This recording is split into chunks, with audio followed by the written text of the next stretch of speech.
రాజ్యాంగ పరిషత్ నిర్మాణం చూసినట్లయితే కేబినెట్ కమిటీ రాయబార సిఫార్సుల మేరకు రాజ్యాంగ పరిషత్ సభ్యుల సంఖ్య, ఎన్నిక విధానం, ఇతర ప్రక్రియలు నిర్ణయించారు. అయితే 1946 జూలై ఆగస్టులో రాజ్యాంగ పరిషత్ కోసం ఎన్నికలు అనేవి జరిగాయి. సో ప్రతి ప్రావిన్స్ నుంచి సుమారు 10 లక్షల జనాభాకి ఒక సభ్యుడు చొప్పున ప్రాతినిధ్యం వహించడం జరిగింది. చూసుకున్నట్లయితే బ్రిటిష్ పాలిత ప్రాంతాల లోపల మహమ్మదీయులు, సిక్కులు, జనరల్ కేటగిరీలకు దామాషా ప్రకారం సీట్లు కేటాయించారు. సో రాజ్యాంగ పరిషత్లోని మొత్తం సభ్యుల సంఖ్య 389, వెరీ ఇంపార్టెంట్. సో ఇందులోపల 292 మంది బ్రిటిష్ ఇండియా నుంచి ఎన్నికయ్యారు. సో వీరిని బ్రిటిష్ పాలిత ప్రాంతాలు లేదా గవర్నర్ ప్రావిన్స్ల నుంచి ఎన్నికైన శాసనసభ్యులు నైష్పత్తిక ప్రాతినిధ్య పద్ధతిలో ఎన్నుకున్నారు. అయితే అప్పట్లో 11 ప్రావిన్సులు మాత్రమే ఉండేవి. అయితే వాటి లోపల చూసుకుంటే ఇవి అన్నట్టు 11 ప్రావిన్సెస్ ఏవేవి: Madras, Bombay, United province, Bihar, central province, Orissa, Punjab, north west frontier province, Sindh, Bengal, Assam. So 93 మంది ప్రతినిధులు స్వదేశీ సంస్థానాల నుంచి నామినేట్ అయ్యారు. 4 సభ్యులను చీఫ్ కమిషనర్ ప్రాంతాలైన ఢిల్లీ, అజ్మీర్, మేవార్, కూర్గ్, బ్రిటిష్ బెలూచిస్తాన్ నుంచి తీసుకోవడం జరిగింది. ఓకేనా. నెక్స్ట్ చూసుకున్నట్లయితే వెరీ ఇంపార్టెంట్ పాయింట్ ఇది. మనకి రాజ్యాంగ పరిషత్తులో ఎన్నికల లోపల జాతీయ కాంగ్రెస్ స్థానాలు 208. రాజ్యాంగ పరిషత్ ఎన్నికల లోపల భారత జాతీయ కాంగ్రెస్ స్థానాలు 208, ముస్లిం లీగ్ స్థానాలు 73, యూనియనిస్ట్ ఒక స్థానం సాధించడం జరిగింది. అయితే మతాలు, సామాజిక వర్గాలుగా వారి సభ్యులు చూసుకుంటే హిందువులు మొత్తం 160, 160 మంది ఉన్నారు. క్రిస్టియన్స్ 7 మంది ఉన్నారు. ఆంగ్లో ఇండియన్స్ 3 ఉన్నారు. సిక్కులు 5 మెంబర్స్ ఉన్నారు. దళితులు 33 మంది, మహిళలు 15 మంది, పార్సీలు 3, ముస్లిమ్స్ 3. వీళ్ళందరూ కూడా మత ప్రాతిపదికన మతాలు, సామాజిక వర్గాల వారిగా ఈ రాజ్యాంగ పరిషత్లోని సభ్యుల సంఖ్య అన్నట్టు. అయితే ప్రత్యేక పాకిస్తాన్ డిమాండ్తో ముస్లిం లీగ్ ఈ రాజ్యాంగ పరిషత్ నుంచి నిష్క్రమించడం జరిగింది. దీని తర్వాత దేశ విభజన జరగడంతో రాజ్యాంగ పరిషత్లో సభ్యుల సంఖ్య 299కి తగ్గింది.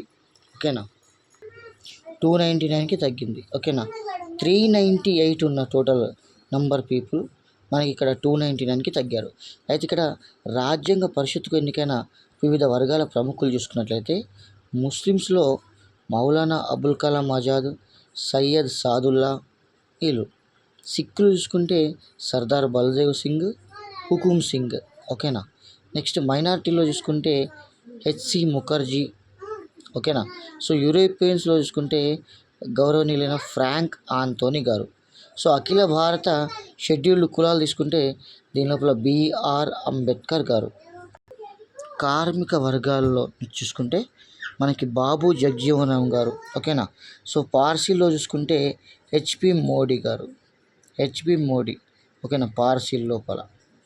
సో అఖిల భారత మహిళా సమాఖ్యలో చూసుకుంటే హన్సా మెహతా గారు ఒక మెంబరు. వీళ్ళందరూ రాజ్యాంగ పరిషత్లో సభ్యులు అన్నమాట.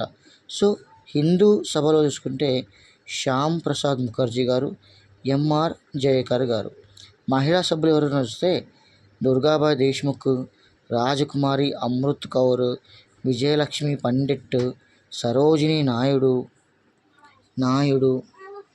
సో హన్సా మెహతా గారు, అమ్ముస్వామినాథన్, అన్మాస్కెర్నో నాథ్, బేగం అజీజ్ రసూల్, దాక్షాయణి వేలాయుధన్, కమలా చౌదరి, లీలారే, మాలతీ చౌదరి, పూర్ణిమా బెనర్జీ, రేణుకారే, సుచిత్ర కృపలాని వీళ్ళందరూ కూడా మహిళా సభ్యులు. సో రాజ్యాంగ పరిషత్కు ఎన్నికైన వాళ్ళు చూసుకుంటే టంగుటూరి ప్రకాశం, నీలం సంజీవరెడ్డి, పట్టాభి సీతారామయ్య, దుర్గాబాయి దేశముఖ్, కళా వెంకట్రావు, కల్లూరి సుబ్బారావు, మోటూరి సత్యనారాయణ, ఎన్జి రంగా, విసి కేశవరావు, ఎం తిరుమలరావు, బొబ్బిలి రాజా, రామకృష్ణ రంగారావు వీళ్ళందరూ. సో రాజ్యాంగ పరిషత్ మొదటి సమావేశం చూసుకుంటే 1946 డిసెంబర్ 9వ తేదీన ఢిల్లీలోని పార్లమెంట్ సెంట్రల్ హాల్లో జరిగింది. తొలి సమావేశానికి 211 మంది ఎంటర్ అయ్యారు. ఓకేనా, 9 మంది మహిళా సభ్యులు కూడా ఎంటర్ అయ్యారు. సో ఈ సమావేశం దాదాపుగా డిసెంబర్ 12 వరకు సాగింది. ఎప్పటి నుంచి? 1946 డిసెంబర్ 9న స్టార్ట్ అయ్యి డిసెంబర్ 12 వరకు దాదాపు 9, 10, 11, 12 దాదాపు 4 డేస్ సాగింది అన్నట్టు. ఓకేనా. సో ఇక్కడ చూసుకుంటే డిసెంబర్ 9న రాజ్యాంగ పరిషత్లో సీనియర్ సభ్యుడైన డాక్టర్ సచ్చిదానంద సిన్హాను తాత్కాలిక అధ్యక్షుడిగా, ఫ్రాంక్ ఆంథోనీని ఉపాధ్యక్షుడిగా నియమించారు. ఇక్కడ ఫ్రాన్స్లో ఈ తాత్కాలిక అధ్యక్షుడిని నియమించేటటువంటి పద్ధతి ఉంది అన్నట్టు. సో డిసెంబర్ 11న డాక్టర్ రాజేంద్ర ప్రసాద్ను రాజ్యాంగ పరిషత్ శాశ్వత అధ్యక్షునిగా జేబీ కృపలాని గారు ప్రతిపాదించగా ఏకగ్రీవంగా ఎన్నుకున్నారు. సో హెచ్సి ముఖర్జీని ఉపాధ్యక్షుడిగా పట్టాభి సీతారామయ్య ప్రతిపాదిస్తే అతను కూడా ఏకగ్రీవంగా ఎన్నుకోవడం జరిగింది. నెక్స్ట్ వీటి కృష్ణమాచారిని కూడా రాజ్యాంగ పరిషత్ ఉపాధ్యక్షుడిగా నియమించారు. సో అంతర్జాతీయ న్యాయవాది బెనగల్ నరసింహారావు, ఇతన్ని బిఎన్ రావు అని కూడా చెప్తారు. సో బిఎన్ రావు అంటే బెనగల్ నరసింహారావు. ఇతను కూడా రాజ్యాంగ పరిషత్ ముఖ్య సలహాదారుగా నియమించబడ్డారు. ఈయన బర్మా దేశం రాజ్యాంగ రచనలో కూడా పాల్గొన్నారు. ఎవరైనా? బిఎన్ రావు అంటే బెనగల్ నరసింహారావు. ఇక్కడ చూసుకుంటే ఆశయాల తీర్మానం వెరీ ఇంపార్టెంట్ అండి, చాలాసార్లు ఎగ్జామ్లో అడిగాడు.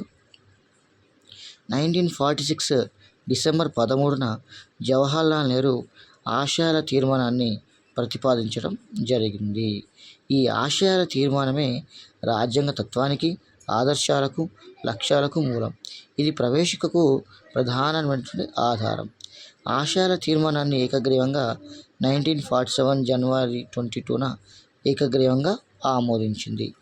ఇక్కడ మనం చూసుకుంటే కొన్ని కమిటీలు వాటి చైర్మన్ చూద్దాం ఒకసారి, వెరీ ఇంపార్టెంట్. అది కూడా ముసాయిదా కమిటీ చైర్మన్ ఎవరంటే డాక్టర్ బిఆర్ అంబేద్కర్ అండి. సలహా కమిటీ చైర్మన్ లేదా హక్కుల కమిటీ చైర్మన్ ఎవరు? సర్దార్ వల్లభాయ్ పటేల్. సో రాష్ట్రాల రాజ్యాంగాల కమిటీ కూడా ఈయన్నే, ఎవరు? సర్దార్ వల్లభాయ్ పటేల్ లీడర్ అన్నట్టు. సో సారథ్య కమిటీ లేదా జాతీయ పతాక తాత్కాలిక committee, finance and staff committee, rules committee చూసుకుంటే రాజేంద్ర ప్రసాద్ గారు లీడర్. కేంద్ర రాజ్యాంగ కమిటీ, రాష్ట్రాల సంప్రదింపుల కమిటీ, సుప్రీంకోర్టుపై తాత్కాలిక కమిటీ ఎవరండి? వరదాచార్య గారు. ఓకేనా. So house committee, chief commissioners province committee ఎవరైనా? భోగరాజు పట్టాభి సీతారామయ్య. సో రాజ్యాంగ పరిషత్ విధుల కమిటీ జీవి మౌలంకర్, సభా వ్యవహారాల కమిటీ కేఎం మున్షి, రాజ్యాంగ ముసాయిదా ప్రత్యేక కమిటీ ప్రుడెన్షియల్ కమిషనర్ ఎవరిది? అల్లాడి కృష్ణస్వామి అయ్యర్. సో భాషా కమిటీకి మోటూరి సత్యనారాయణ గారు మనకి ఇక్కడ కనిపించడం జరుగుతుంది. ఎవరు వీళ్ళందరూ కూడా? కమిటీ పేరు, చైర్మన్స్ మనం ఇప్పటిదాకా చూసినాం.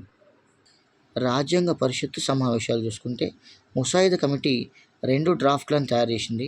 రాజ్యాంగ ముసాయిదా 1948 ఫిబ్రవరి 1 రోజు పబ్లిష్ అయింది అన్నట్టు. ఏది?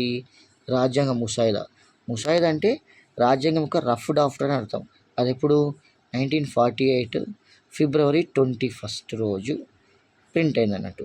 సో 7635 సవరణలు వస్తే 2473 చర్చకు మాత్రం వచ్చినాయి.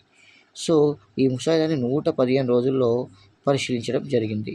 అయితే ఈ ముసాయిదాను రాజ్యాంగ పరిషత్ 1949 నవంబర్ 26న ఆమోదించి చట్టంగా మార్చింది. అందుకే నవంబర్ 26ని ఇప్పుడు కూడా రాజ్యాంగ దినోత్సవంగా జరుపుకుంటాం, భారతదేశ రాజ్యాంగ దినోత్సవం.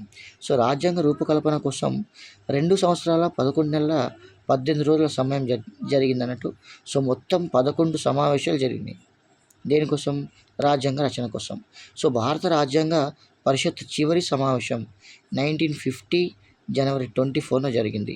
జనవరి 24ని జాతీయ బాలికల దినోత్సవం కూడా జరుపుకుంటాం, ఎందుకంటే ఆ రోజే ఇందిరాగాంధీ గారి పుట్టినరోజు కాబట్టి. సో ఆ రోజు సమావేశానికి హాజరైన సభ్యుల సంఖ్య ఎంత అండి? 284. ఓకేనా. ఈ సమావేశంలో నూతన రాజ్యాంగం ప్రకారం భారత గణతంత్ర ప్రథమ అధ్యక్షుడిగా డాక్టర్ బాబు రాజేంద్ర ప్రసాద్ను రాజ్యాంగ పరిషత్ ఎన్నుకోవడం జరిగింది. కమిటీలు చూసుకున్నట్లయితే దాదాపు 22 కమిటీలు ఏర్పాటు చేశారు. వాటిలో 12 విషయ కమిటీలు, 10 ప్రక్రియ కమిటీలు ఉన్నాయి. వీటికి అనుబంధంగా 7 ఉప కమిటీలు, 15 మైనర్ కమిటీలు కూడా ఏర్పాటు చేశారు. సో 1947 ఆగస్టు 29న బిఆర్ అంబేద్కర్ అధ్యక్షతన 6 సభ్యులతో ముసాయిదా కమిటీ, రాజ్యాంగ ముసాయిదా కమిటీని 1947 ఆగస్టు 29న ఏర్పరిచారు. ఎవరి అధ్యక్షతన? డాక్టర్ బిఆర్ అంబేద్కర్ గారి అధ్యక్షత లోపల. సో ఈ ఆగస్టు 29 జాతీయ క్రీడా దినోత్సవం. ఇక్కడ మనం రాజ్యాంగ పరిషత్తు ముఖ్యమైన కమిటీలు, అధ్యక్షులు కూడా మనం ప్రీవియస్ ఇంతమంది చూడడం జరిగింది 2 minutes బ్యాక్.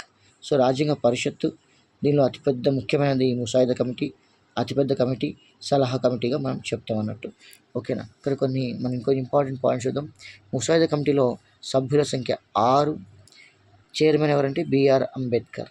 సో సభ్యులు చూసుకుంటే ఎన్ గోపాలస్వామి అయ్యంగార్, అల్లాడి కృష్ణస్వామి అయ్యర్, డాక్టర్ కెఎం మున్షి, సయ్యద్ మహమ్మద్ సాదుల్లా, ఎన్ మాధవరావు. ఇతను అనారోగ్య కారణంగా బిఎల్ మిత్తల్ రాజీనామా చేస్తే అతని ప్లేస్లో వచ్చాడు. ఎవరు? ఎన్ మాధవరావు. రాజీనామా చేస్తుంది ఎవరు? బిఎల్ మిత్తల్.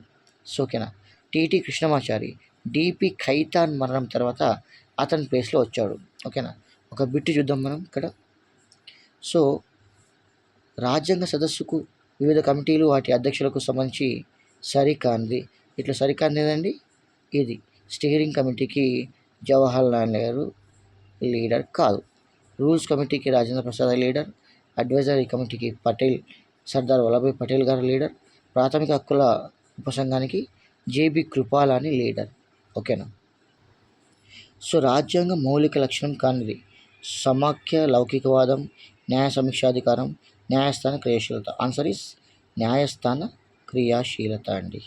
సో భారత రాజ్యాంగం తొలి ముసాయిదా అంటే ఫస్ట్ రఫ్ డ్రాఫ్ట్ ఎప్పుడండి? అక్టోబర్ 1948లో తయారు కావడం జరిగింది. భారతదేశంలో రాజ్యాధికారానికి మూలం. చాలాసార్లు ఎగ్జామ్స్లో అడిగాడండి. సో భారతదేశంలో రాజ్యాధికారానికి మూలం ఎవరండి? 100% అండి కరెక్ట్, ప్రజలు మాత్రమే. సో మౌలిక రాజ్యాంగంలోని ప్రకరణాల సంఖ్య అంటే ఆర్టికల్స్ ఎన్ని ఉన్నాయి? 395 ఆర్టికల్స్. అది ఫామ్ అయినప్పుడు 395 ఆర్టికల్స్. ప్రజెంట్గా 444 ఆర్టికల్స్ ఉన్నాయి అన్నట్టు. 444 ఆర్టికల్స్ ఉన్నాయి. ఓకేనా? రైట్. వీడియో నచ్చినట్లయితే చూడండి, సబ్స్క్రైబ్ చేసి 10 మందికి షేర్ చేయండి. Thank you. పార్ట్ 2 కోసం ఛానల్ని సబ్స్క్రైబ్ చేయండి, నోటిఫికేషన్స్ కూడా మీకు వస్తాయి. Thank you so much.